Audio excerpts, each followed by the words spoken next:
of Commerce joins me from Glasgow. I am being very careful, sir, very careful not to be mealy-mouthed about this or not to be cynical about it, because it is true that UK will be joining this very large trade group. But I don't fully see the major advantage.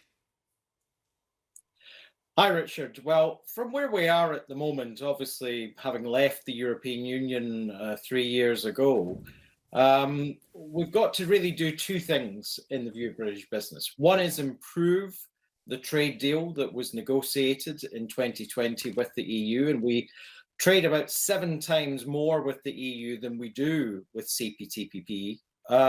But also, if there is going to be an independent British trade policy, we've got to get the right kind of deals and create the right kind of opportunities in the rest of the world. And we think that, you know, the UK can walk and chew gum at the same time when it comes to EU and CPTPP.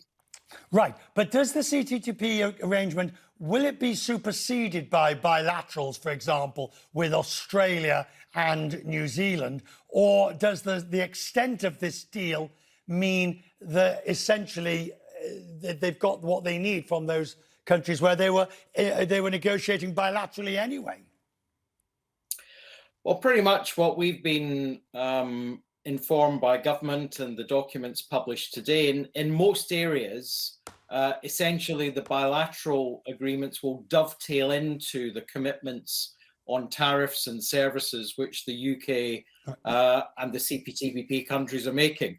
I do think there are still some outstanding issues around certain dairy quotas with Canada, but our belief is that the vast majority of the other issues have been dealt with through this accession process. Doesn't this prove the point that essentially it is up to British business to find, if you like, that Dunkirk spirit, to use the cliche, to go and get these new markets?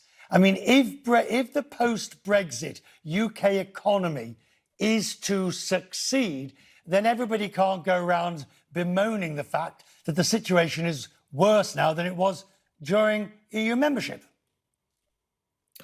That's absolutely right, Richard. And if you look at, you know, the sort of figures on the expansion of the sort of middle class in the CPTPP region, well, by 2030, 40% of the global middle class expansion will occur in that region. If you include India and China, it goes up to 90%. So the UK is looking very much at this as an important growing consumer market, as is the EU, as is the US.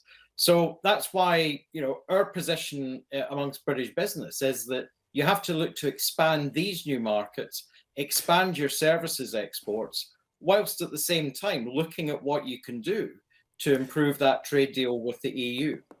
William, do you think that there will be a deal? I know negotiations are underway. There will be a deal with the US before you and I retire. It looks difficult at this point, Richard, but I think there's a lot of cooperation we can do, even without a trade agreement. So on issues like steel and iron, we should be cooperating. We need to have cooperation on issues like green subsidies as well, on digital trade. So I'm confident there's a lot that we can do to improve trade between the UK and the US. But a trade deal, yeah, that does look awkward in the foreseeable future. William Bain, whoever thought that the UK was part of Asia? We'll have to rewrite the school books as well. Thank you, sir. Grateful you joined us. Thank you. The Chief Executive